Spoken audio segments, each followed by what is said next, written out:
Je ne sais pas si le voyage va être assuré, mais on va essayer. Alors, pour rebondir à la conceptualisation finale donc, de Benjamin Pichot, je voudrais revenir un peu sur la sémantique, parce que comme Emmanuel l'a souligné ce matin, notre premier propos serait donc de déterminer et de limiter un peu notre horizon de travail sur les concepts. Bon, comme c'est quand même notre propos précis, et que j'aime beaucoup les concepts, même si on va faire un voyage après, à conceptuel après, ce n'est pas grave, il faut quand même partir du concept parce que c'est le contexte qui nous l'impose. Autrement dit, dans le thème qui nous est donné aujourd'hui à traiter avec vous, il s'agit donc de annoncer, énoncer. Je constate qu'il n'y a pas de relation directe entre les deux termes parce que c'est l'un qui vient après l'autre. Ça pose question, hein? C'est-à-dire qu'on n'a pas pensé tout de suite qu'il s'agit de annoncer et de énoncer, mais il s'agit de annoncer, énoncer. Si je m'en tiens, n'est-ce pas, à ce propos-là, bon, cette excédence, elle est significative. Je dis pourquoi, parce que tout simplement, quand on annonce énoncer, et quand on annonce et énoncer, nous sommes, si vous voulez, dans un couple, en fait, qui n'est pas identique. Le premier couple, si vous voulez, pose un problème que l'énonciation est quelque chose en réalité qui vient même en amont de l'annonce. Autrement dit, l'annonce pose un problème que d'aucuns ont déjà développé ici, qu'il s'agit ici précisément de dire quelque chose ou de faire connaître quelque chose qui est objectif, qu'on peut transmettre à toute personne, dont on peut avoir l'usage ou pas. Mais l'énonciation n'est pas simplement à usage multiple. L'énonciation pose un problème qui doit venir supporter l'annonce. Autrement dit, quand on énonce quelque chose, on a déjà quelque part pris en compte la responsabilité de ce que contient l'annonce à énoncer. Donc, il s'agit là précisément de comprendre que quand on rentre dans ce couplage de termes, donc dans notre thématique de ce jour, il s'agit de prendre en compte deux aspects.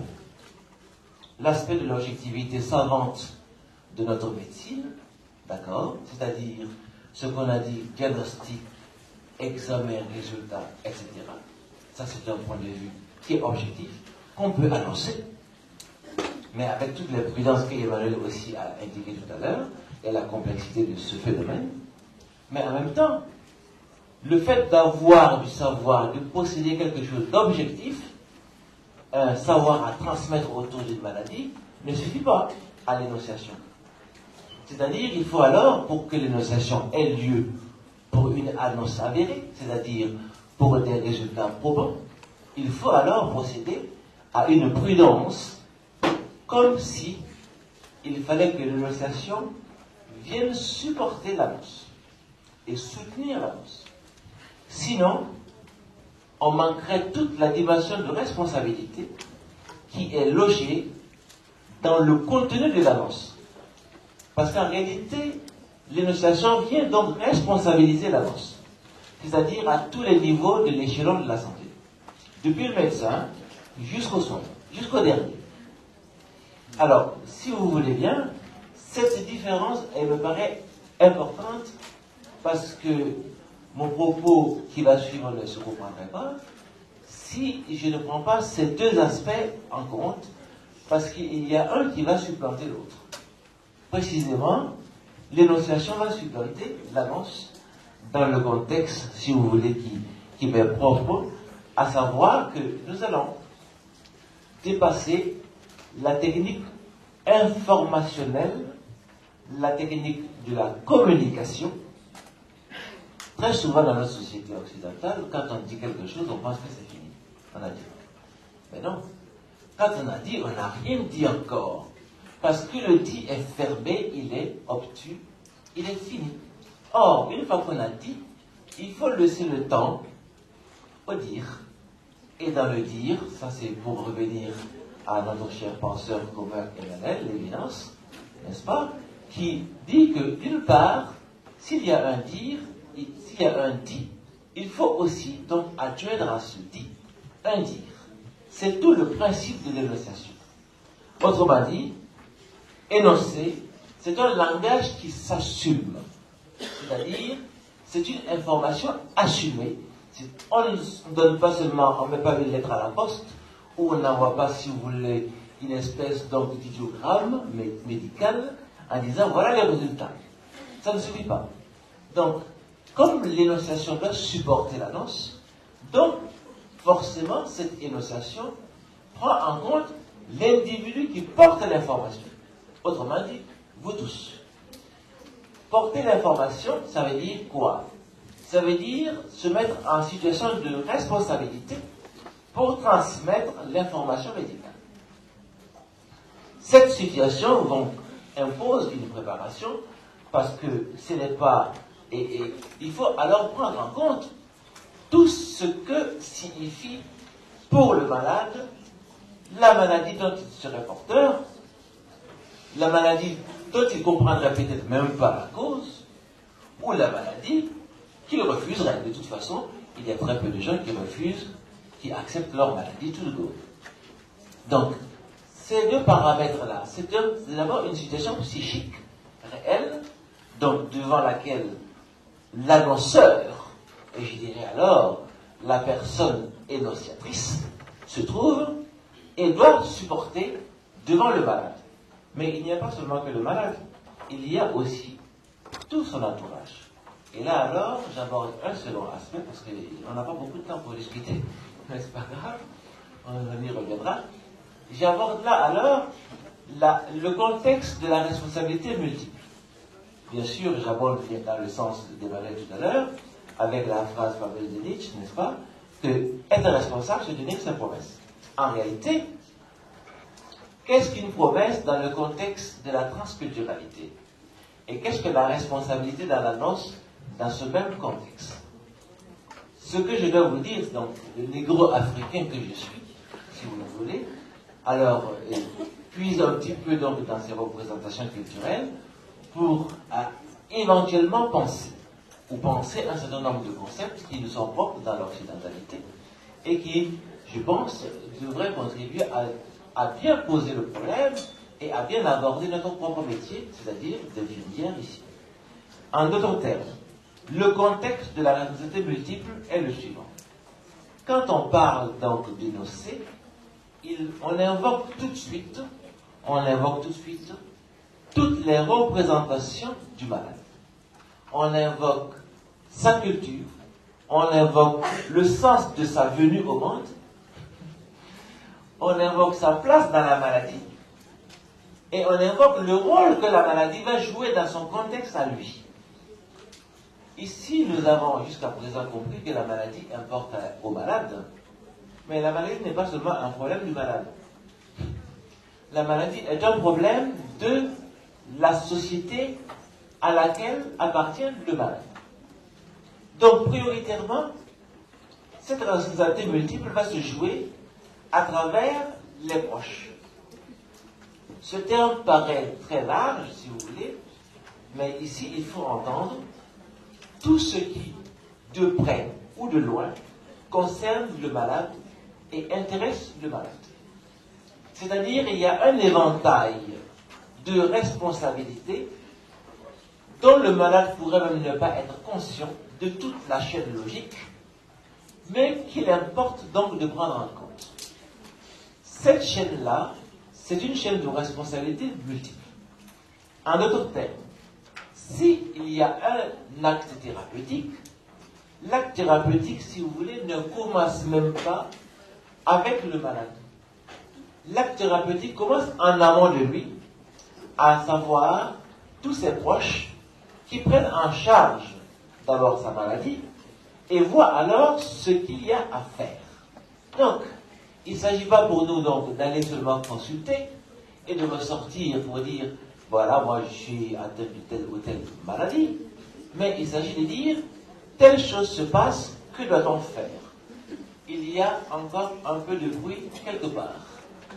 Il s'agira que nous prêtions un peu plus attention parce que cela va importer pour nos pratiques futures imminentes. quand on invoque justement cette chaîne qui finit non par se perdre même dans la mémoire du malade, et même qu'il l'ignore totalement, cela ne veut pas dire que c'est inutile. Mais tant qu'on ne part pas donc de ce point de vue, on traite mal, ou on pose mal le problème. Ici, bien évidemment, le contexte occidental va nous poser quelques questions pour cette annonce, puisque nous n'avons pas les possibilités de cette généalogie, et je dirais même que c'est une généalogie qui est tout à fait déconcertante, puisqu'elle finit par se briser au fur et à mesure, mais peu importe les ruptures de cette généalogie. Ce qui importe, c'est le sens qu'on lui donne. Donc, dans le fond, ce que je dois dire ici, c'est que l'annonce, prioritairement, ne pose le problème, de ce contexte de nationalité multiple, avec le sens de la maladie. Donc, ce qui importe, ce n'est pas telle ou telle chose, telle ou telle maladie qui touche telle ou telle personne, c'est quel est le sens qu'on lui donne. Ce sens qu'on lui donne va alors poser la manière aussi dont il faut se mettre en situation de recherche de soi. Et alors, il y a comme une espèce de chose que j'appellerais la connaissance unitile. Pourquoi connaissance unitile? Cette notion est intéressante pour un point de vue qui me paraît essentiel. Connaissance inutile parce qu'en réalité, ici, le médecin va ausculter, il va passer des examens, le patient va subir des examens, on va lui sortir un résultat. C'est la connaissance objective utile pour engager un soin. Dans le contexte négro-africain, si je prends par exemple dans la traditionnalité, on va consulter un devin. Le devin qu'on va consulter va vous dire, attention, il y a telle chose qui ne va pas. Mais il ne vous dira pas, il y a telle maladie précisément. Même si lui, il sait qu'il y a telle maladie, et que le malade souffre de tel mot, ou de tel problème précis, si vous voulez. Ceci étant, ce qui importe, ce n'est pas tant de diagnostiquer la maladie, mais d'en donner le sens. Et alors, le sens de la maladie importe plus que la connaissance de cette maladie. C'est pour ça que je dis qu'il y a une connaissance inutile. Elle est d'autant plus inutile que, en réalité, le malade qui en souffre, si vous voulez, n'attend pas d'abord de savoir de quoi il souffre, mais la question qu'il se pose, c'est qu'est-ce que nous allons faire? En d'autres termes, je dirais ici qu'il y a d'abord le faire avant l'entendre. Il faut d'abord agir.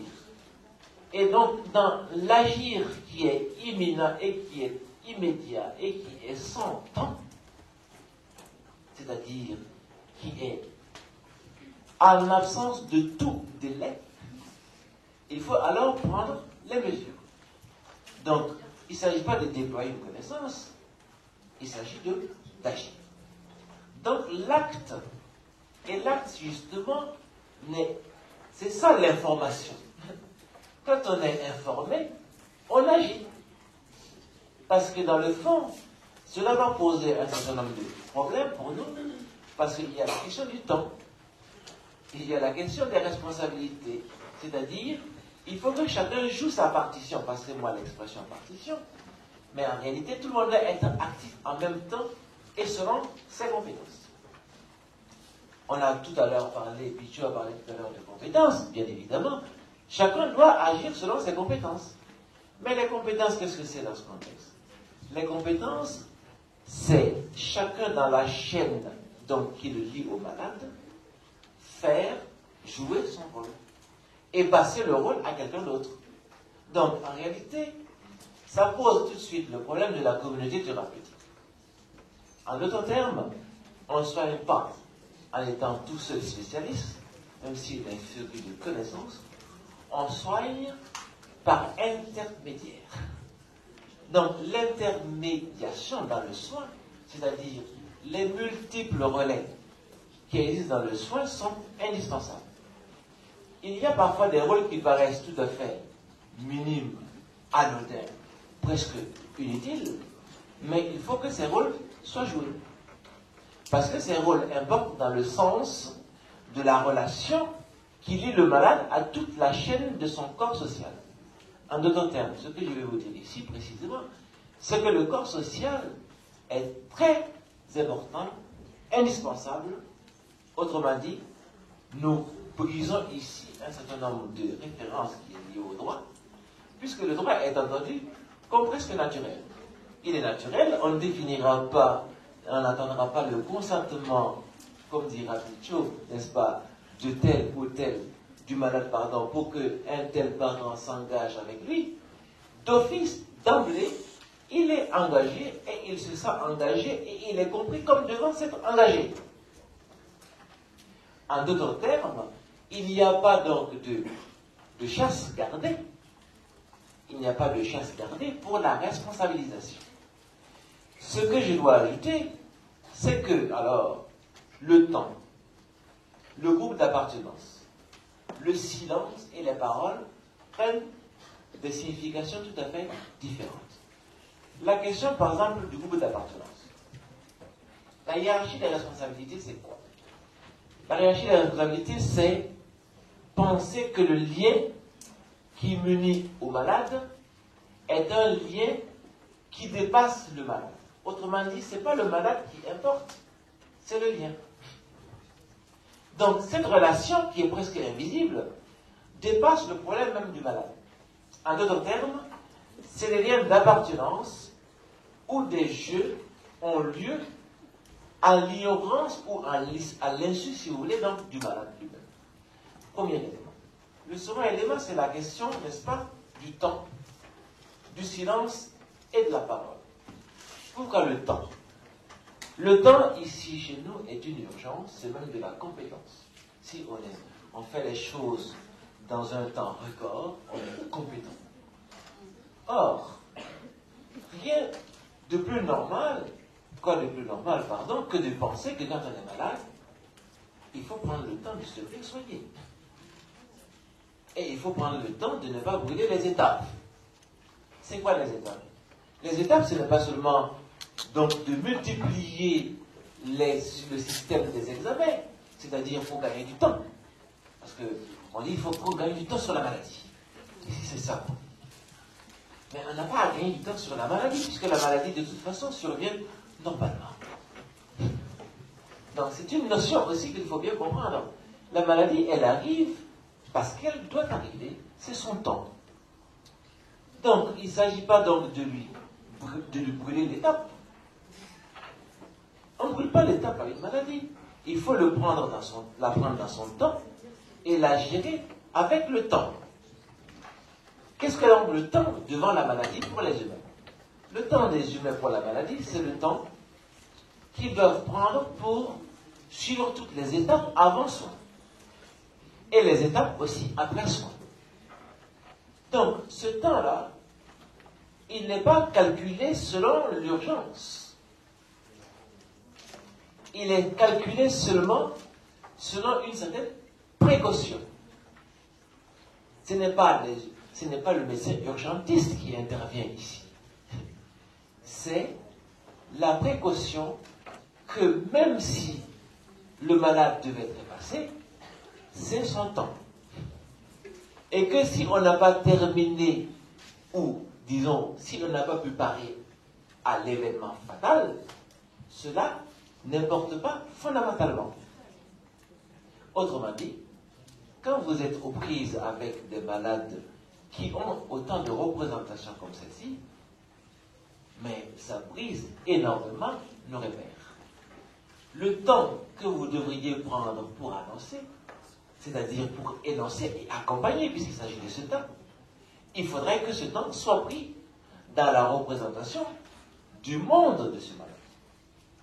Ce monde étant multiple, il concerne à la fois des humains vivants, présents, absents, totalement disparus, mais toujours présents. Vous voyez, nous sommes dans un univers qui est complexe. Il s'agit aussi, pour l'univers de ce patient, de tout ce qui n'est même pas humain, mais qui fait partie de lui. Donc, quand vous rencontrez des malades dans vos salles de soins, il faudrait cette prudence-là, et il faut absolument ce temps-là. Donc, le malade a besoin de temps. Autrement dit, ça pose un problème de gestion, puisque nous sommes confrontés quand même à une espèce de turnover, n'est-ce pas, donc de médicalisation, et que, de ce fait, nous sommes confrontés à des gens qui pourraient simplement prendre le temps de poser autre chose que leur maladie, puisque la maladie pourrait ne même pas être la priorité. J'allais dire, cette configuration, ou j'allais dire, cette structuration en rupture, si vous voulez, donc, pose aussi le problème du silence. Pourquoi le silence? Parce qu'annoncer, ce n'est pas seulement entretenir la personne en bavardant, ou en essayant donc de lui faire oublier ce dont il est souffrant. Non. Annoncer, énoncer, c'est aussi prendre le silence. Pourquoi? Quand il y a une annonce comme ça d'une grave nouvelle, dans le contexte négro-africain, en général, on prend le temps du silence. Le temps du silence, c'est quoi? Le temps du silence est le sens même de la gravité. Nous sommes dans une société qui aimons beaucoup le bruit. Le silence nous dérange. Mais le silence est le seul moment où nous pouvons comprendre que le malade est dans une situation difficile. Le temps du silence est aussi le moment où on peut comprendre que la méditation, si vous voulez, sur l'être peut se faire. Je ne sais pas comment on peut penser et arriver, si vous voulez, à élaborer même une connaissance de l'être si on ne se fait pas devant lui. En d'autres termes, même pour comprendre la maladie, il faut prendre le temps du silence. Donc, l'énonciation se fait parfois avec des ruptures de parole, mais quand il y a parole, il y a aussi silence. Et d'ailleurs, la parole, qu'est-ce que c'est que la parole précisément dans l'annonce, dans ce milieu? La parole ne dit jamais rien de la maladie. Rien de la maladie. C'est une parole métaphorique. C'est-à-dire, nous sommes dans une espèce de métalangage qui permet donc d'aborder le niveau de la gravité, d'accord, et qui permet tout de suite une espèce donc de communion mentale, intellectuelle, c'est-à-dire à une espèce donc d'élévation de la personne humaine au-delà de ce qui lui pose question, c'est-à-dire au-delà de sa maladie. C'est toute la dimension, n'est-ce pas, de l'être qui est touché à travers cette manière aussi de porter l'information, c'est-à-dire d'annoncer la maladie. Donc, résumons-nous, à la fois le devin, cette chaîne hiérarchique des responsables ou des responsabilités, le temps à respecter qui n'est pas urgent. Une fois, je m'étais retrouvé d'ailleurs à l'espace éthique avec le colloque des urgentistes, et je leur avais fait comprendre que quand ils courent partout et qu'ils sont essoufflés à travers tous les phénomènes des urgences, mais quand j'arrive aux urgences, je ne vois pas pourquoi il faut courir. Non, il n'y a plus de précipitation. L'urgence, précisément, c'est qu'il n'y a pas d'urgence. C'est-à-dire, ce qui n'est pas urgent, c'est qu'on prenne le temps de régler chaque chose à son temps. C'est-à-dire, chaque chose le moment venu. Mais l'urgence, justement, si on veut justement régler les urgences, parce qu'on va sortir un tableau statistique, nous avons eu tant d'urgences ce week-end. Et oui, nous avons pu sauver tant, on n'a pas pu sauver tant, etc. C'est-à-dire, nous sommes dans un calcul. Or, le problème de l'urgence, ce n'est pas ça. Le problème de l'urgence, c'est de voir qu'est-ce qui importe pour moi. Puisque je peux me retrouver juste devant un médecin, et puis là, déjà, je vais me sentir apaisé. La dimension psychologique est tout à fait importante. Donc, il n'y a plus d'urgence. Autrement dit, ici, ce qu'il faudrait comprendre, c'est quand on annonce, il faut prendre le temps. Et d'ailleurs, je ne suis pas très sûr que le malade soit toujours pressé de savoir ce qui lui importe de savoir. Donc, cette question étant posée, il ne s'agit pas pour vous de le précipiter. Il faut l'accompagner, et l'accompagner dans ce qui peut paraître urgent, à savoir mais juste à savoir. Mais dans le juste à savoir, il faut en même temps veiller à ce qu'il soit informé de manière telle qu'il soit protégé. S'il n'est pas protégé en sachant, vous l'avez détruit. Donc, vous avez tout gagné. C'est-à-dire, on a tout perdu. C'est cette dimension qu'il faut absolument avoir à l'esprit. Alors, pour essayer de terminer, parce que je ne sais pas combien de temps. Ah, d'accord. Ce que je dois dire alors, pour conclure un peu, c'est les exigences de représentation, autrement dit, à la fois individuelle et collective, si vous voulez, la dynamique du soin, la compréhension du langage. C'est-à-dire qu'il faut rentrer dans un univers dont la représentation, dont les interactions, dont les forces vives ou mortes, j'insiste sur toutes ces forces-là. Il y a des forces qui sont mortes, mais qui ne sont pas moins actives. Toutes ces choses entrent en ligne de compte pour la prise en charge dans l'annonce. Si nous ne veillons pas donc à ces paramètres, sur ces paramètres, nous risquons énormément de faire une mauvaise annonce, autrement dit, de nous trouver dans une espèce de situation où le soin même devient quasi impossible, voire en tout cas il est inefficace. Parce que le problème du soin, ce n'est pas, je ne vous apprends rien en le disant, ce n'est pas une question seulement de technique à appliquer. C'est une question de rapport à entretenir devant un phénomène qui s'appelle la maladie. Mais entre la maladie et moi, il y a quelqu'un. Donc la maladie est entre nous deux. C'est tout.